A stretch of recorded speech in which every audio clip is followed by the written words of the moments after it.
سيدنا وحبيبنا محمد بن عبد الله صلى الله تبارك وتعالى عليه وعلى آله وأصحابه ومن والاه، جعلني الله وإياكم ممن والاه.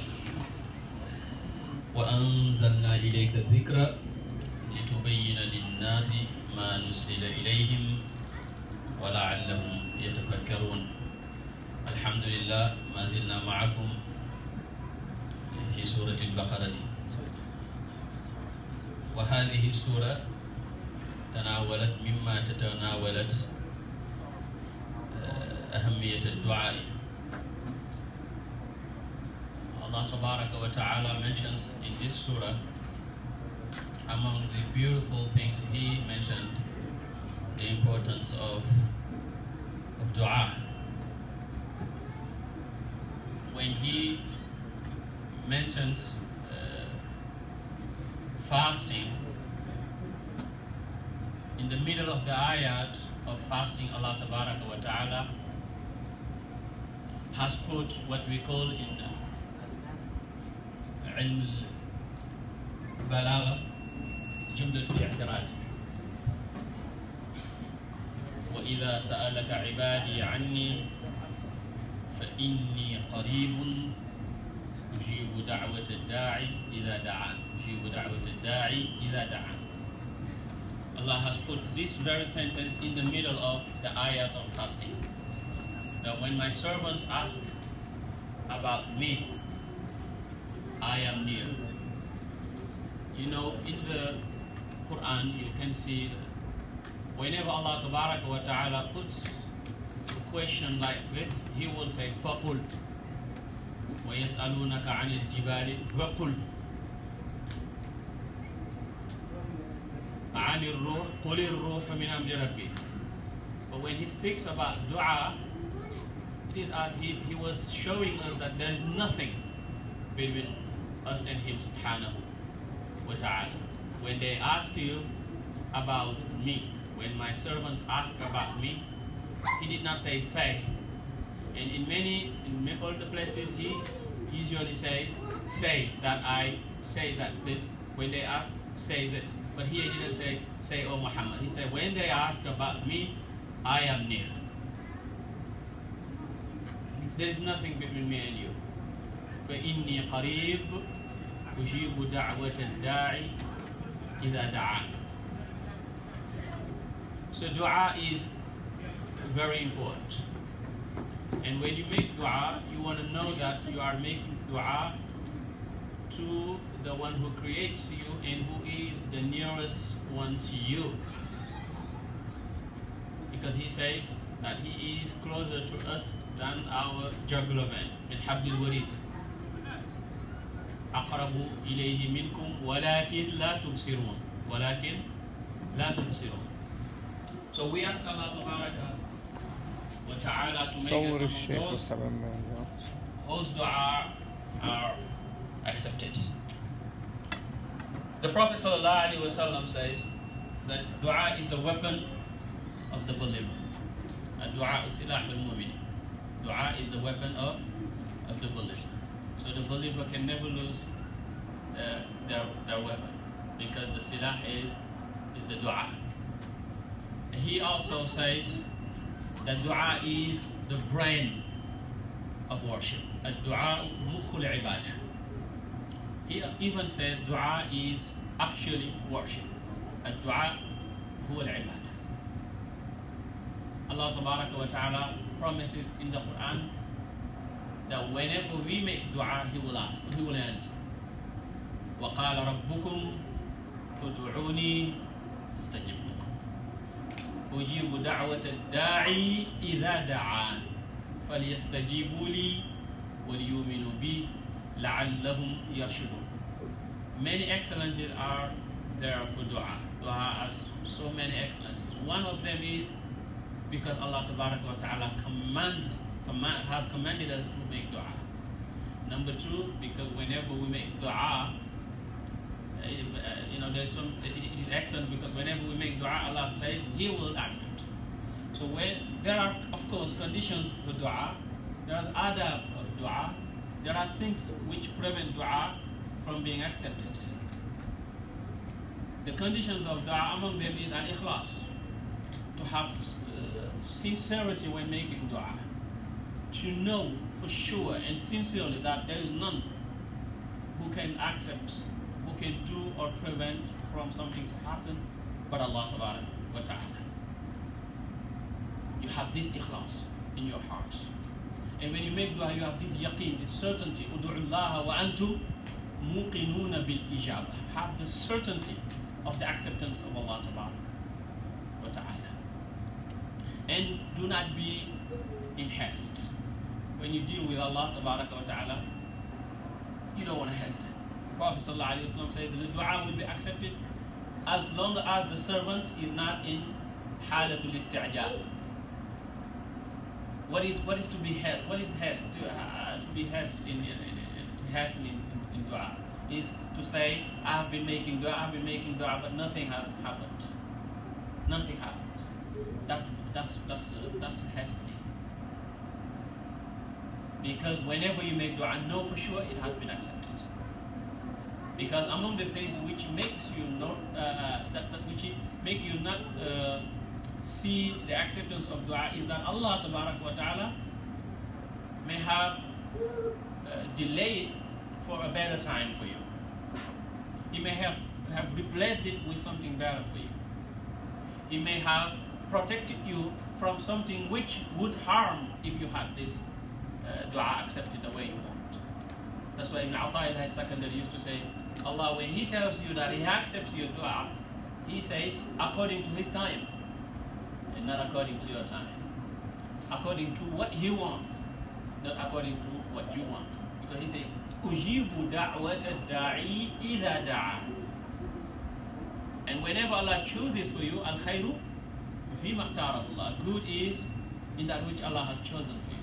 وَمَا كَانَ لِمُؤْمِنٍ وَلَا مُؤْمِنَةٍ إِذَا قَضَى اللَّهُ وَرَسُولُهُ أَمْرًا أَن تَكُونَ لَهُمُ الْخِيَرَةُ مِنْ أَمْرِهِمْ. If I make dua, I have certainty that Allah has accepted.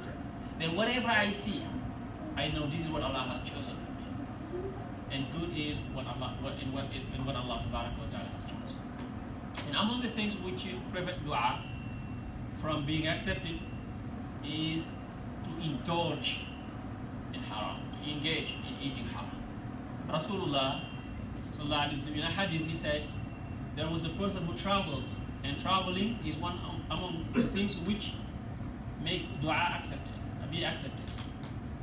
He travels, and he was tired, ash'ad, aghbar, and to be in this state makes dua be accepted by Allah.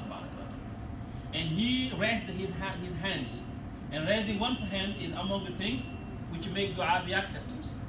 And he's saying, Ya Rabbi, Ya Rabbi, Ya Rabbi. And whenever you say Ya Rabbi, Ya Rabbi, Allah is telling you, say what you want, I will do it.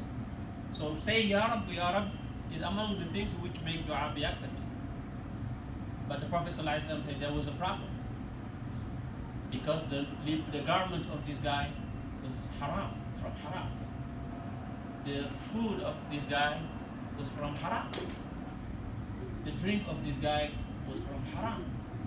Allah wa ta'ala is asking a question to this person. Anna yustajabu lah. How come? Or the Prophet himself is asking the question. How can Allah accept this dua? How can this dua be accepted? While all these things.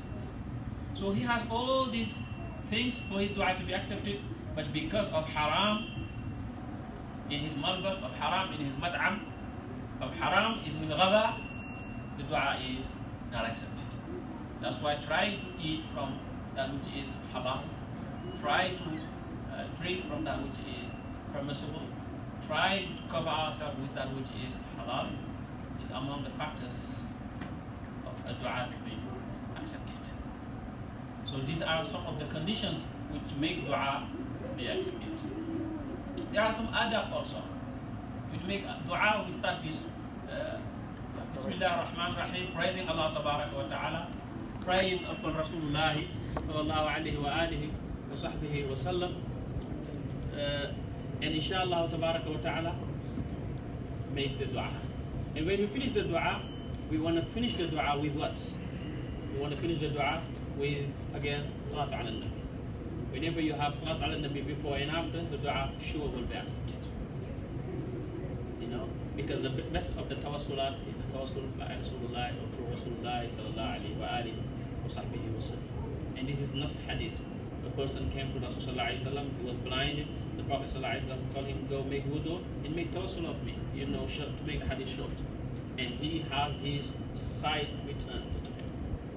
And that's before, in the lifetime of Rasulullah sallallahu alayhi wa sallam and after his death alayhi salatu wa sallam. There's no difference because his maqam is even higher now alayhi salatu wa sallam. So among the adab is that. And among the adab also is to choose timing. You know, timing. And when I say timing, the very moment you are feeling the presence of Allah in your heart, that is a good time for you to make dua. So every single time is a good time. This very time, which is the month of Ramadan, is a good time to make dua. This very nights of the last nights of Ramadan are good time. It is good time. Any night can be the night of Laylatul Qadr. This is a good time to make dua. That's why I say that Aisha asked, what should I say if I know this night is the night of the power? Because she knows the night of power is a moment of dua. The Prophet ﷺ said, say, Allahumma innaka afuwun tuhibbul afwa fa'fu anni. So time. When time is the last part of the night is a good time. The hour of ijabah, Yawmul Jum'ati, is a good time. And that hour of ijabah, the scholars have differences, whether it is when the Imam is at the minbar between the two khutbah, the last hour, the whole Friday you wanna use it. The night of Friday you wanna use it. That moment you hear the person making adhan, and when they finish you wanna use it. When you finish your wudu and you do the shahada, you wanna use that time. There are many times you wanna use to make dua. Many times, many hours are hours of ijabah. And there are also places of ijabah, such as the masjid, because it's the best place, the most beloved place is to Allah Ta'ala. You are in the masjid, you are in the place of ijabah. You are in the house of Allah Ta'ala. You are in Mecca, you are in Medina, you are in the Kaaba, you are in the maqam of Rasulullah sallallahu alayhi wa alihi wa sahbihi wa sallam. You are in the gathering of dhikr. You are in the gathering of ulama, you are in the gathering of good people, you are in good companion. This is the very place of dua. So dua has awqat wa azmina, adab wa shurut wa mawani'. Ask Allah Ta'ala to make all hours in all times hours of dua, hours of acceptance for us. In all places of acceptance for us. In all halat of acceptance for us. We ask Him Subhanahu wa Ta'ala to make it easy for all of us. So this surah is telling us to engage in dua, because if you don't engage in dua, what can you do? If you don't call Allah Ta'ala, who can you call? أَمَّا يُجِيبُ الْمُضْطَرَّ إِذَا دَعَاهُ وَيَكْشِفُ السُّوءَ وَيَجْعَلُكُمْ خُلَفَاءَ. That is Allah Ta'ala. We ask Him Subhanahu wa Ta'ala to make it easy for all of us, to accept this very month of Ramadan from us, in this very prayers that we are engaging in, and to make us better Muslims in this Ramadan and after this Ramadan. ببركة القرآن الكريم محمد الحبيب صلى الله عليه وسلم. اللهم أعنا على ذكرك وشكرك وحسن عبادتك. اللهم أنت السلام ومنك السلام. يسرنا يا ربي بخيرك وبحسنك وبحسنك السلام. تبارك وتعالى يا ذا الإكرام. يا من قلت وقولك الحق ودعاء الرحمن أيما تدعو عبده الأسماء الحسنى.